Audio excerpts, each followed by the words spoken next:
Welcome, folks, to the SCV Leadership and Business Solutions in our weekly podcast. I'm Paul Raggio. And I'm Lisa Raggio, and we are here to help business owners and organizational leaders find their way today, tomorrow, and in the future. And we're really excited to be partnering with The Signal to bring you best practice leadership and business tips each week to help you during these unprecedented and changing times. And we are so happy to welcome our guest today, Gloria Mercado Fortine, as well as Phil Solomon. Gloria is the board president and Phil is the CEO of the Samuel Dixon Family Health Center. And we're excited to talk to them and learn from them as well.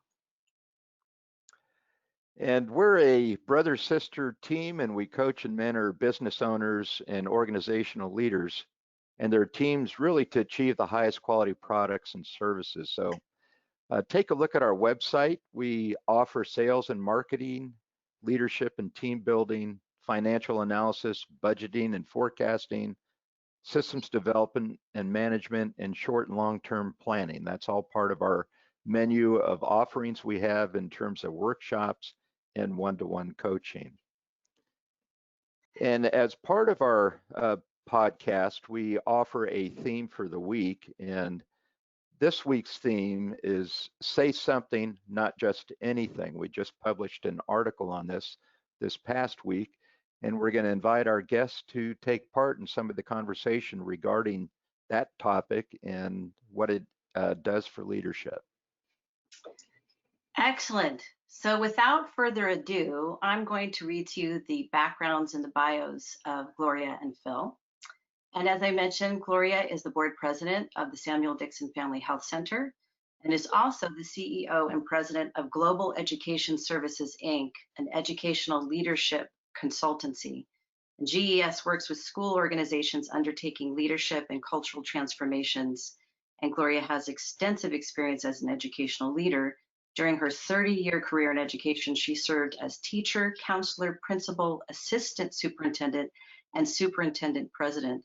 She worked for the second largest school district in the nation, that is Los Angeles Unified School District, and was responsible for 125 schools and oversaw a budget of $225 million.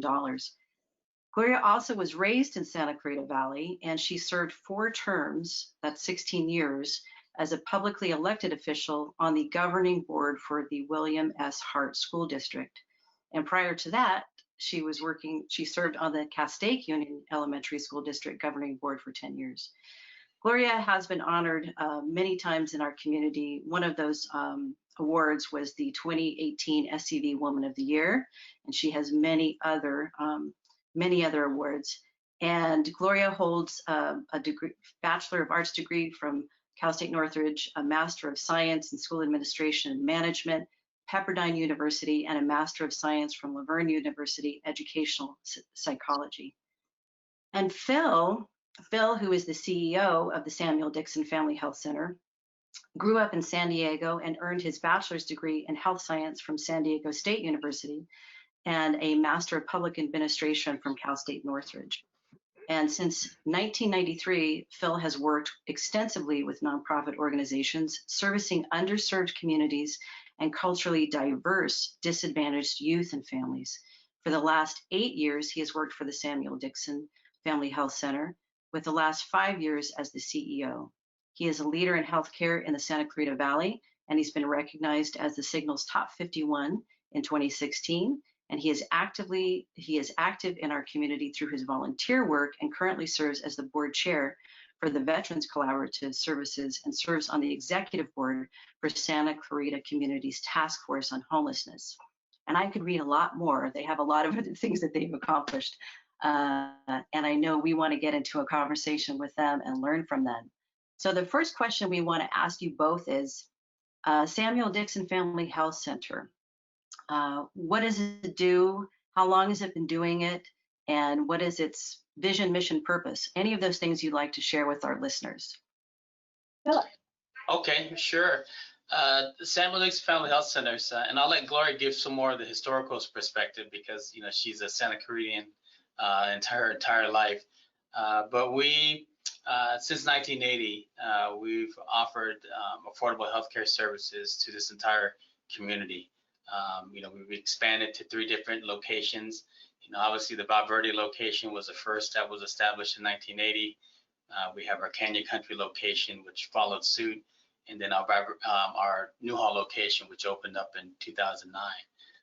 We originally started out as just providing primary healthcare services, but through the work that we've done in our community, we've quickly realized that it's taking care of the entire person, the whole well-being of an individual. So outside of just healthcare, we found that our patients that we serve also had great needs with dental care as well as mental health care. So in the last 6 to 7 years, we expanded those services to be inclusive within our health centers, where we now offer oral health care services, and we contract with local dentists to provide additional dentistry. And we also have soon to be 3 mental health locations in our community. Two will be co-located in our health centers, and one's a standalone in our Valencia location. So our mission really is, to provide quality healthcare, dental, and mental health services for those most in need. And our vision is to be the premier healthcare provider in Santa Clarita Valley. Excellent.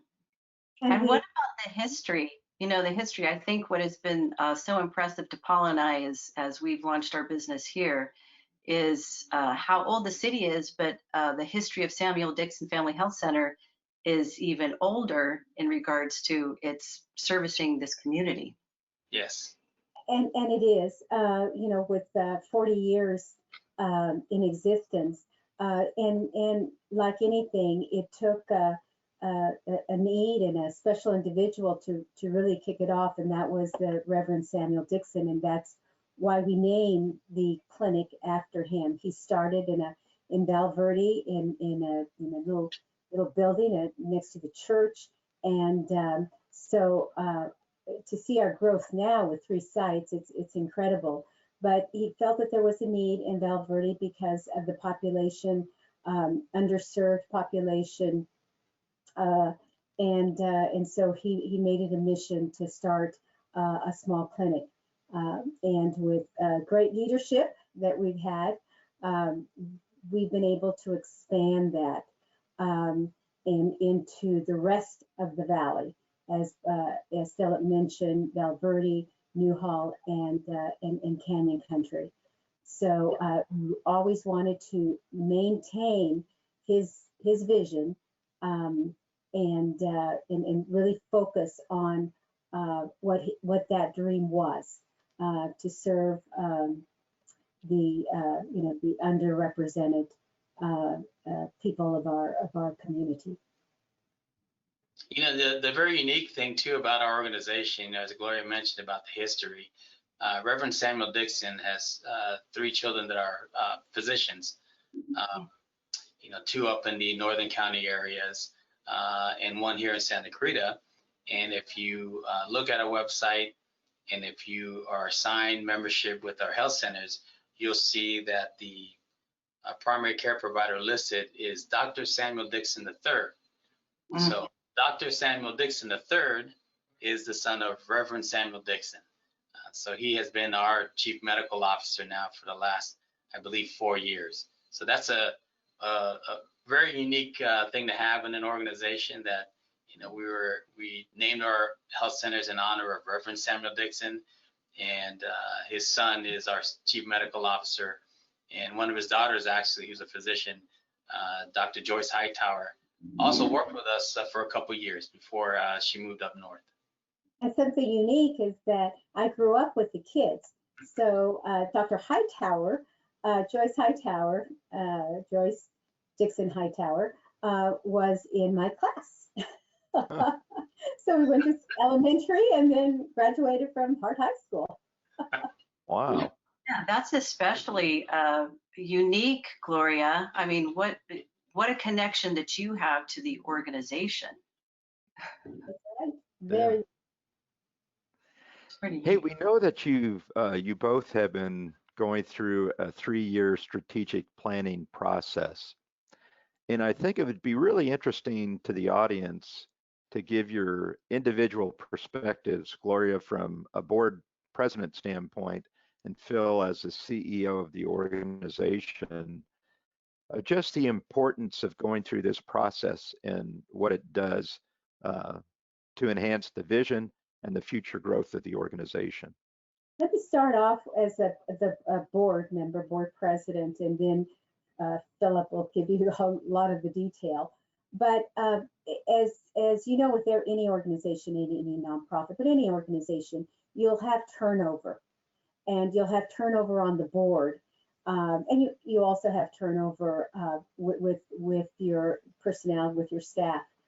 But sometimes with that turnover, people bring in their own perspectives as where the organization should go, or what they thought the organization was doing.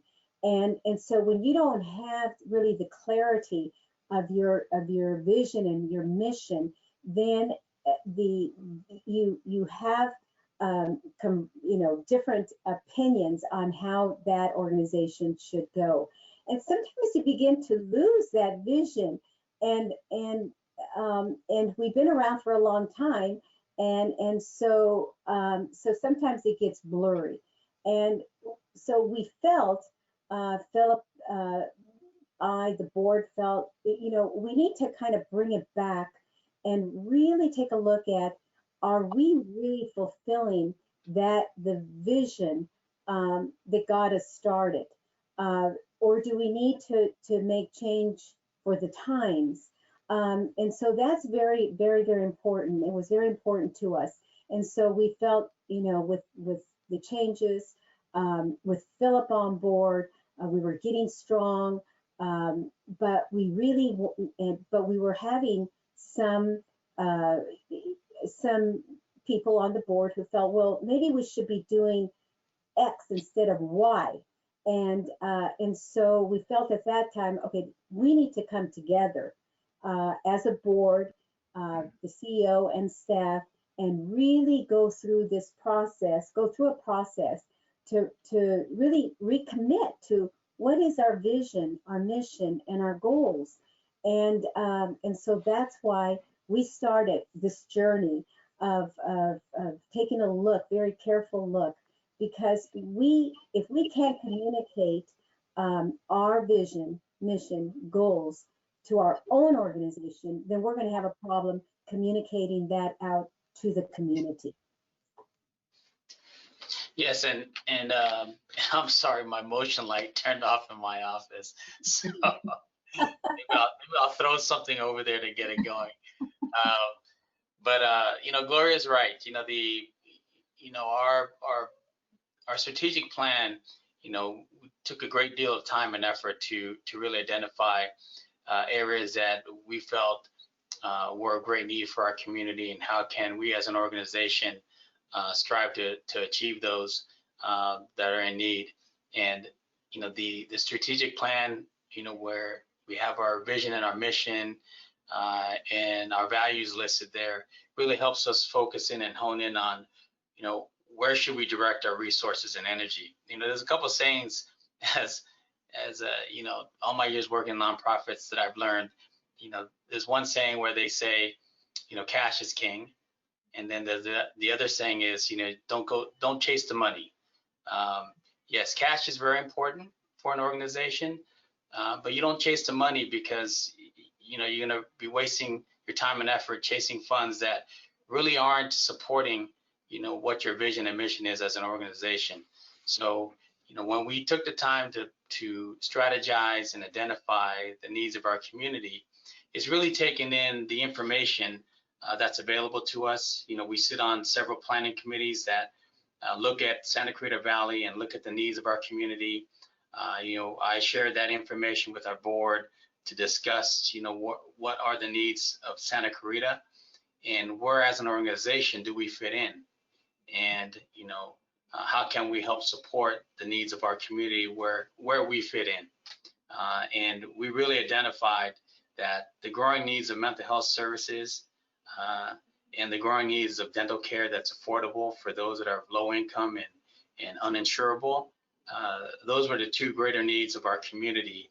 And where if you look at our strategic plan, we have resources dedicated to look at expanding our services in mental health and dental, because we've identified as a community, this is what those in need are a great need of. So when we have our discussions, whether it's at the board table or when I have discussions with my staff on the direction of the organization, it really is a nice path that we follow, and we could show and discuss and focus our resources. So when we talk about, this topic or that topic, and when I'm in my staffing meetings or my executive team leader meetings, and we talk about these issues, we really have a template, a tool to look at to say, here's where we fit in, and this is where we need to direct our time and energy on. This is an exciting conversation for me too, because, well, first of all, you're our first nonprofit that we're interviewing, and there's a reason why.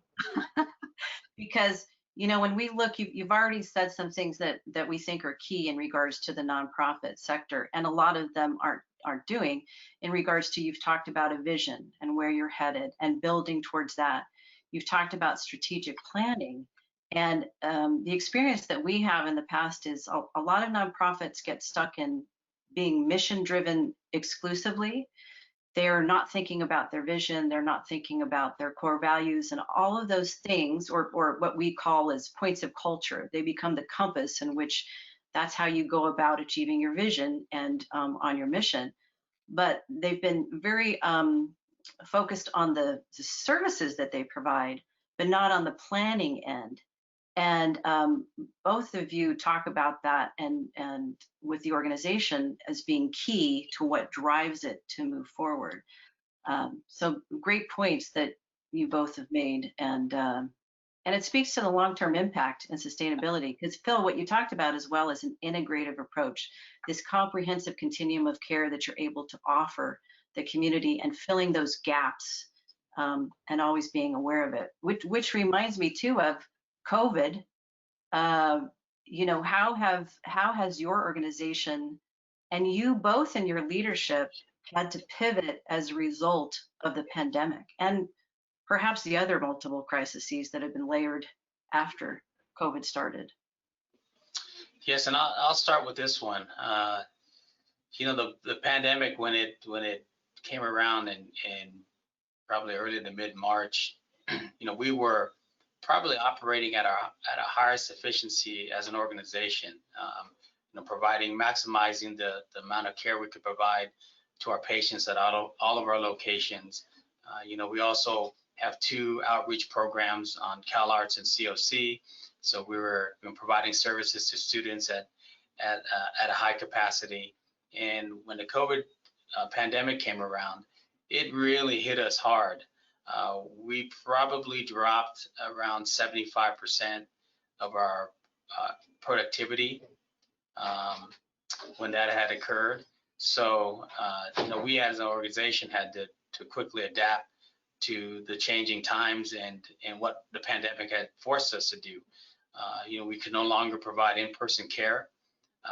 We had to adapt quickly to telemedicine and virtual encounters.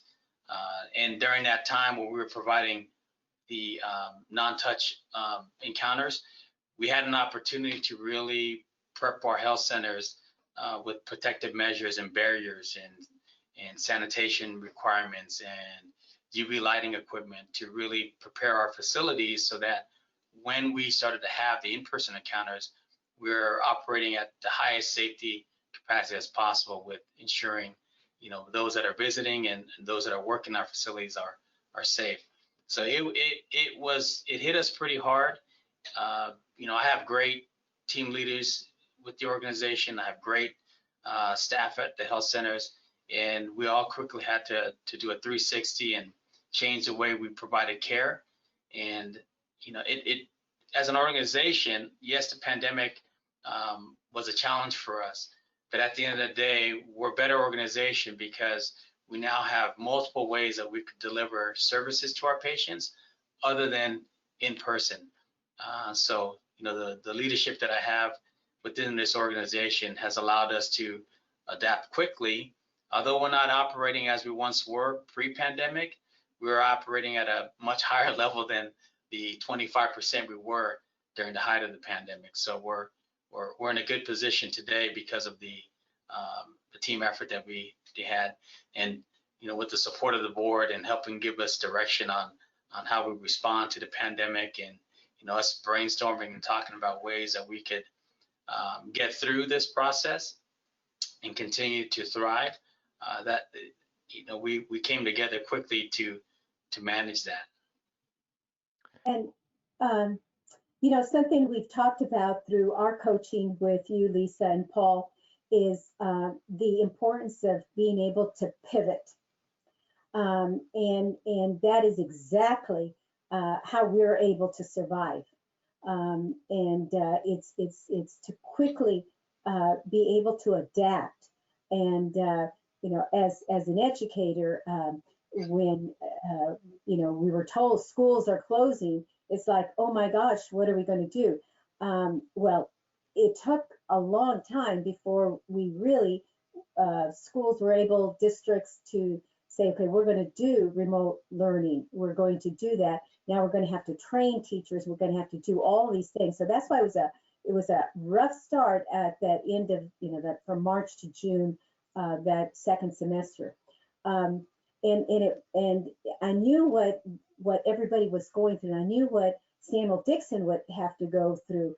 And so we did quickly get together and what were the possibilities, because there were regulations and so forth, but not to throw up your hands, but to get realistic and say, okay, what changes do we need to make? And that's that whole pivoting. What do we need to do? How can we make it work? And what are the resources out there? And not just freeze and give up. So that's how you're going to survive, is being able to pivot, being able to adapt, being able to get your whole team together and listen to what everybody has to say. It's amazing, what ideas can come from that, and then the connections and the resources and so forth. And yet the other thing that we did as an organization, yes, we look at those that we provide care for in our community. We had to look in-house as well, understanding that a lot of our employees were also directly impacted by this.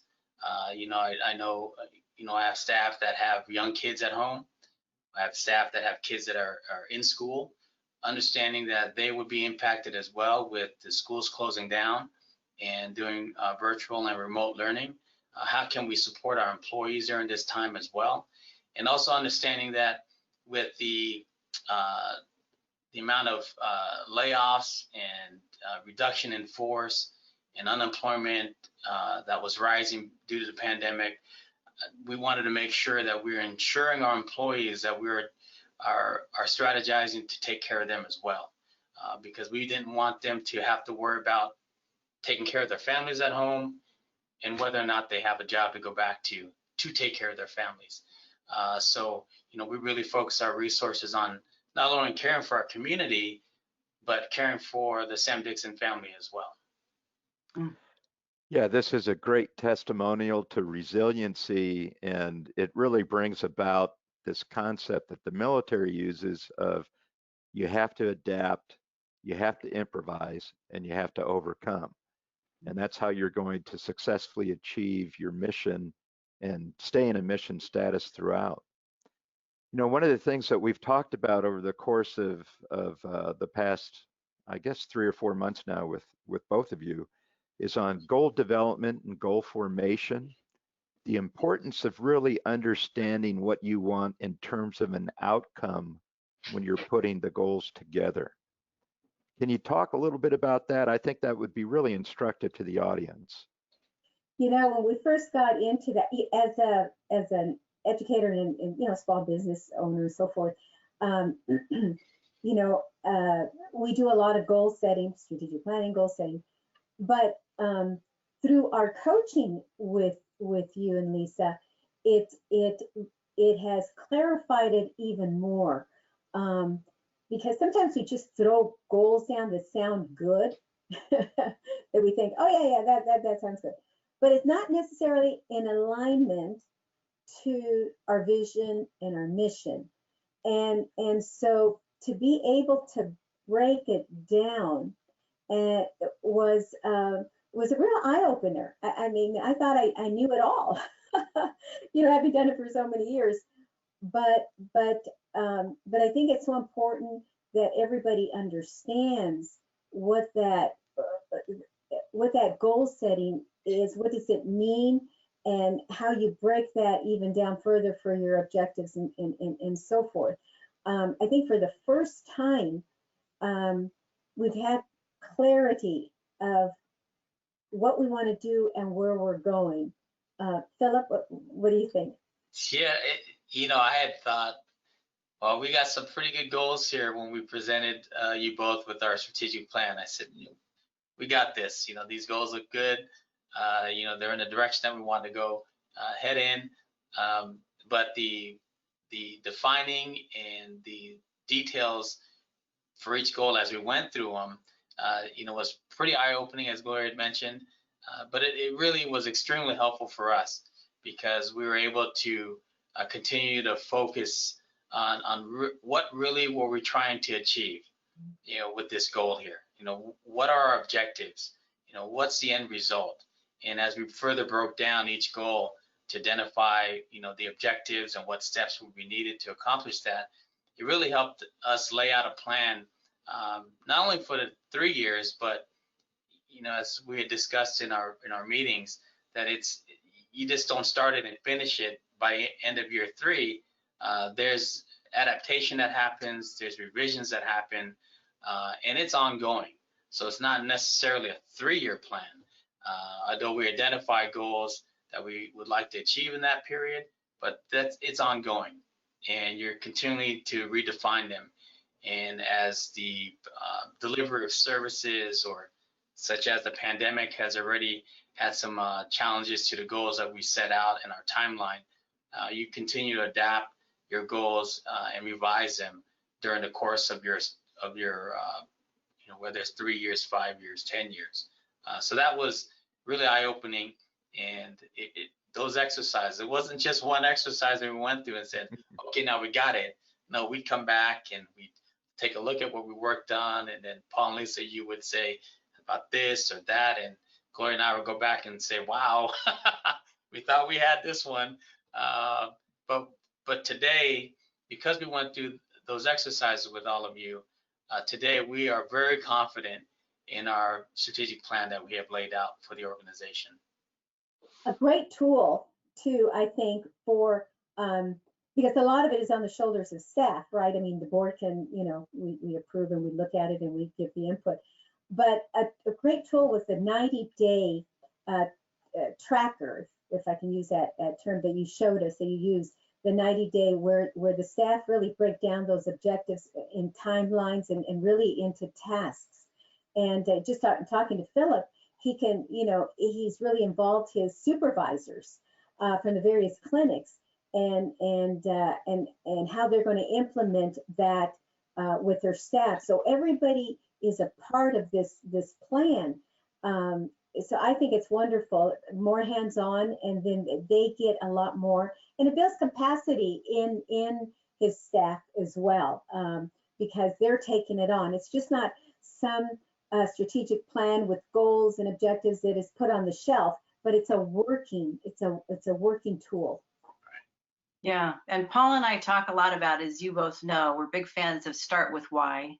We're big fans of asking why and getting purposeful in what we're trying to achieve, because that helps anchor us for the vision. That helps us keep on, not just end at the goal that we've achieved, but how it links up to the long-term vision and the why.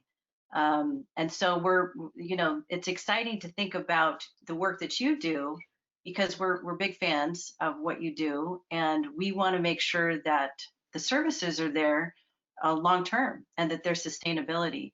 And our experience is, I consulted before Paul and I went into business and nonprofit executive management. I continue to do so, and have been working with nonprofits for 20 years.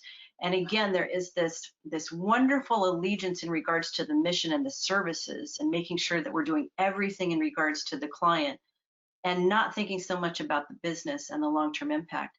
And we always say, you know, if you're committed to your clients, then you have to be committed to the long-term planning, because you don't want to entice or appeal to a population in need and then not do the work necessary to fulfill the services going forth long-term. So it's exciting to hear that from both of you, and it's such a big part of our community. It's such a need in our community, and it affects all of us. You know, we've talked before about the collective impact that your organization makes on the community as well. When you know, your success with Samuel Dixon Family Health Center is our community success. And there's a big reason why we should all be supporting the work that you do ongoingly. And I know we're getting close to where Paul's going to talk about the leadership thought of the week, because that's a part of, we're organization, business, and leadership. They all go hand in glove. But before we get to that, one last question is, both of you, I think it would be so important to share and help other nonprofit leaders, the board president, the CEO, your relationship. What makes it work? And what would you say are some things that you would be passing on to another board president and CEO to say, hey, if you want to be successful, here's my top 1 to 3 things that I would impart to you so that you have successful leadership together? Well, as a board president, I think it's very important to understand each other's roles, the board, the CEO. And so it's very important to respect each other's roles. And I would say too, is that don't micromanage as a board. You know, that's why you hire a wonderful CEO, and you have to trust that CEO. I think that's very, very important. And that CEO is the one that's going to implement your plan, implement the policies that the board writes. And so that's it. Know your role as a board member. Have respect for those roles. Do not micromanage. And let your CEO do the job. I think that is, I have great respect for Philip. And I think vice versa. And so it's not threatening for him, and it shouldn't be. There should be a very good working relationship between the board president board and the CEO.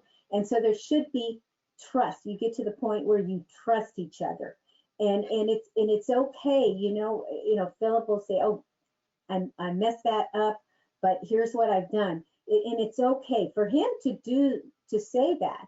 I think it's wonderful, because that means he really does trust me. He does trust the board. Yeah, I definitely agree with everything Gloria mentioned. The trust factor and understanding each other's roles is critical to have a healthy and successful relationship, and that aligns with, just having good communication. So when Gloria and I talk and we meet, we discuss about the organization, because we have that mutual respect and trust for one another, our conversations, I'm not hesitant on sharing, some of, things that I'm concerned with the organization, maybe some decisions that I've made that I don't feel went as well as I thought they would have. That helps to have that, because then I feel that I could really share, my thoughts about where we're headed as an organization, my thoughts about the programs we have and what direction we're going in, freely and without reservation. And to be able to do that really opens up the communication between her and I. So that's critical. And I think what's key that Gloria also mentioned was the micromanaging piece. Both the understanding each other's roles. You got to trust the CEO to make good, sound decisions. And, the CEO is responsible to ensure that he or she is collecting and getting the information to make good, sound decisions. So the board really has to really trust the CEO is doing their due diligence to gather the information, to make good sound decisions, and to share that information with the board. So that is critical, and for me that works extremely well for me. That I'm given the opportunity by the board to we discuss directions of the organization, and they allow me to do my work with my staff and my team leaders to execute the direction of where we see our organization going. Mhm. It Excellent. gets right into our leadership tip of the week, and it's really highlighting say something, not just anything. And just in the last few days, we've gotten some more concerning news about the pandemic raging and businesses potentially having to shut down again. And so right now, I mean, leaders should be delivering informative, upbeat, and inspirational messages that really calm and reassure their stakeholders.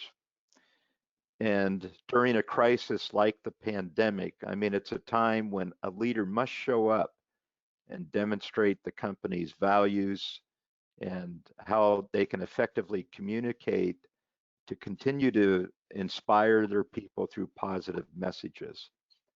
It would be helpful if you gave any thoughts on that and that concept of not just saying something, but saying something that's really important to the people that are stakeholders in your environment.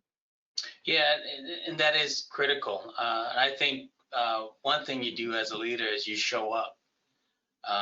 That you show up, that you're present, that you're available for your staff, because it without saying a word, you're role modeling, what is expected of everyone is, we need to show up, and in order to be to do any good work, you have to be present and show up.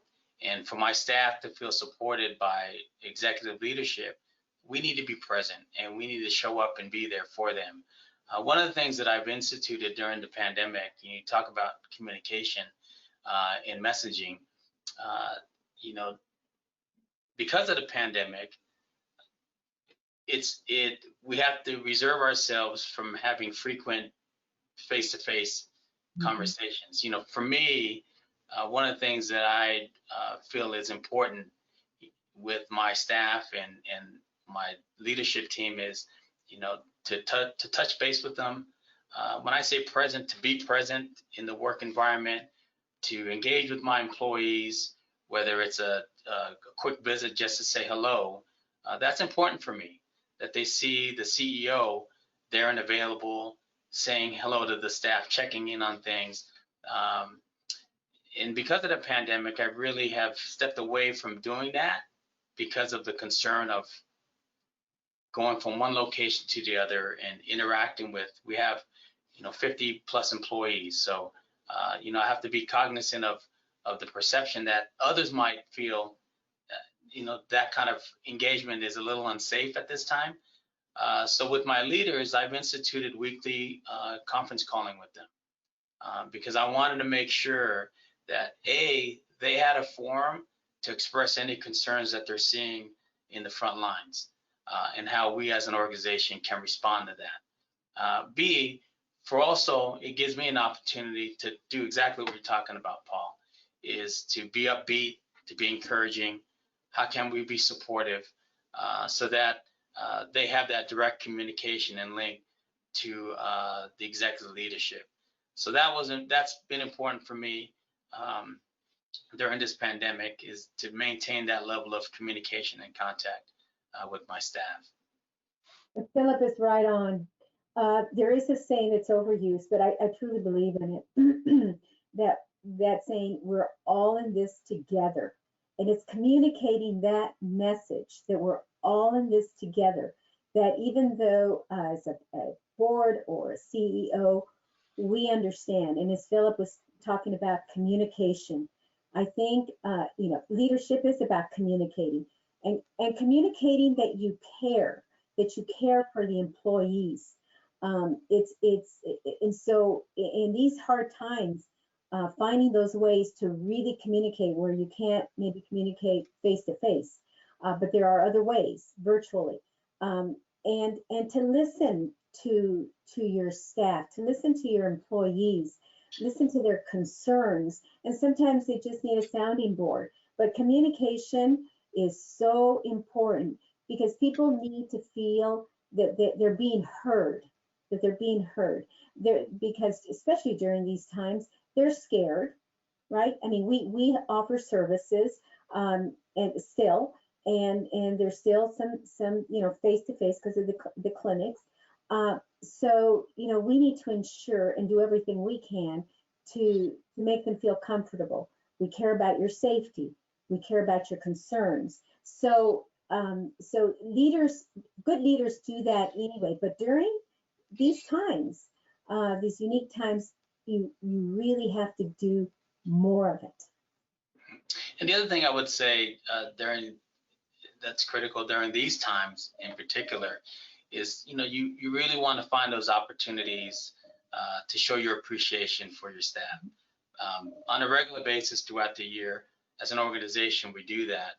The pandemic has really impacted how we do that, but you really want to show your staff that you appreciate them.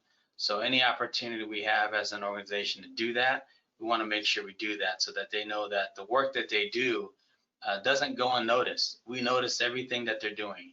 I know our patients appreciate it that we're made available to help them.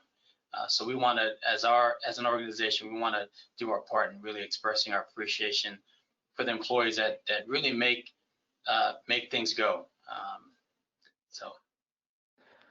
What a wealth of leadership and business and nonprofit tips for the audience. I mean, we're so grateful to have you both on the show, and the information that you provided. It was just terrific. Thank you. Yeah, thank you. Hey, before we close out, and actually one more thing we want to make sure that our listeners know, and we're learning this. We're in this new normal, and Paul and I are podcasters for the first time, so it's fun and exciting. But we want to ask you, where can people find out more about Samuel Dixon Family Health Center? Where can we direct them to, and how would they get a hold of you and support you? So our website would be the best tool, www.sdfhc.org. It has all of our information in there and the services that we offer. It has all the contact information for each one of the sites, and it has administrative information there as well. But that's the best way to reach out to any one of us, any of the facilities, for anything that you may have a need of. Excellent. And I'd just like to add one more thing is that, we don't do a lot of fundraisers. We do one fundraiser right now, and that is our rubber ducky, or our Dixon Dash, as we call it now. And so we had to change it this year, but we know we're going to do it next spring, hopefully, toward the end or closer to summer. So be on the lookout for our rubber ducky. Yes. Excellent. Well, thank you both so much. We've learned a ton, as Paul said, and I've taken some notes here. So you can learn a lot just by listening to this particular podcast on leadership and what you can be doing to pivot during these uncertain times, and how to lead through crisis, basically. So I thank you both, and thank you for your leadership, and thank you for the Samuel Dixon Family Health Center that is here in our community, and we have such a great organization that we can all support. Before we close out, what we do in this podcast too, our way of supporting our local businesses is to have a business spotlight every single week. So we're going to shine a business spotlight on one particular business and business owner. And I'm going to read you a little bit about that. So we have a great Santa Clarita Valley business to spotlight. It's Santa Clarita Massage by Natalia. Natalia is a sole proprietor, licensed and certified massage therapist who has had her own business in the Valley for 20 years. She is certified in 19 different massage techniques, and she graduated from the Hands-On Healing Massage Institute in 2000 and has been in the massage business ever since. You have to look at her impressive 5-star reviews on Yelp and her website. She's definitely passionate about her work and got into this business because she loves helping people recover from physical and emotional pain and stress. And she is pandemic safe and strictly follows all the public health protocols. She offers professional therapeutic massage with warm stones for your back, neck, shoulders to ease the pain for injuries, and she'll reduce stress caused by the pandemic. She's a professional, therapeutic, experienced massage therapist that can do miracles to your body and will heal pain and aches and help you with your immune system. She's been voted Best Massage Therapist in Los Angeles 4 different years by Fox News. And we encourage you to take advantage of the holiday specials she's offering with beautifully wrapped gift certificates for any occasion for family and friends and business associates. And it's a great way to give a gift of Christmas or New Year's. So you can reach Natalia at 661-993-8465. And her website is www.santaclaritamassage.com. You won't be disappointed. And with that, as we close out, we encourage our listeners also to visit our website, which is onetruenorthcoach.com. We've created a COVID-19 resource page that our aim is that that's very helpful for our business owners and our organizational leaders. It's got slides, some images that we believe in that can help you, and a lot of links to articles that will help you navigate through this uncertain time. And you'll also have clarity on who we are, what we do, how we serve, and One True North's unique selling proposition. And we offer ongoingly a complimentary business or organizational diagnostic. And you'll find that on our homepage or some easy information on how you can sign up for that. And last but not least, Paul mentioned his article in regards to his leadership tip of the week, or our article, One True North. So you can also visit our One True North Facebook and LinkedIn pages, and that's where we post our articles and other helpful information as well. We're here today, tomorrow, and the future to help you find your way through these uncertain times, and glad to be on the journey with all of you listeners. And thank you again to Phil and Gloria for a great conversation. Thank you very much. We appreciate it. Thank you. Have a great day.